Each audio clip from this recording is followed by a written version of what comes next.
Although women were educated to be submissive and to be docile and to never speak up, they rebelled nonetheless. Women rebels have always faced special disabilities. They live under the daily eye of their master, and they are isolated one from the other in households, thus missing the daily camaraderie which has given heart to rebels of other oppressed groups. Anne Hutchinson was a religious woman, mother of 13 children, and knowledgeable about healing with herbs. She defied the church fathers in the early years of the Massachusetts Bay Colony by insisting that she and other ordinary people could interpret the Bible for themselves. A good speaker, she held meetings to which more and more women came, and even a few men.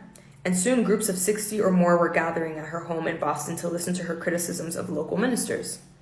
John Winthrop, the governor, described her as a woman of a haughty and fierce carriage, of a nimble wit and active spirit, and a very voluble tongue, more bold than a man, though in understanding and judgment inferior to many women. Anne Hutchinson was put on trial twice, by the church for heresy and by the government for challenging their authority. At her civil trial, she was pregnant and ill, but they did not allow her to sit down until she was close to collapse. At her religious trial, she was interrogated for weeks, and again, she was sick, but challenged her questioners with expert knowledge of the Bible and remarkable eloquence.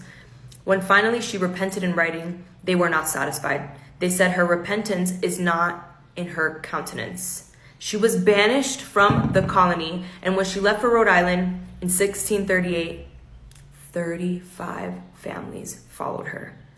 Then she went to the shores of Long Island, where Indians who had been defrauded of their land thought she was one of the enemies. They killed her and her family.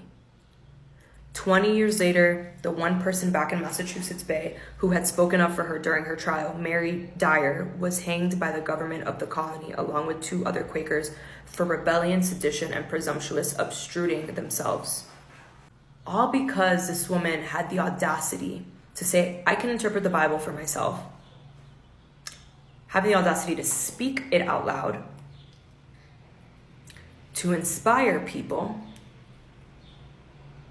35 families followed her, but because the colonists had traumatized the indigenous community so much, they were like, you know what? We don't know if this is one of the good or bad guys. Let's just kill her and her family.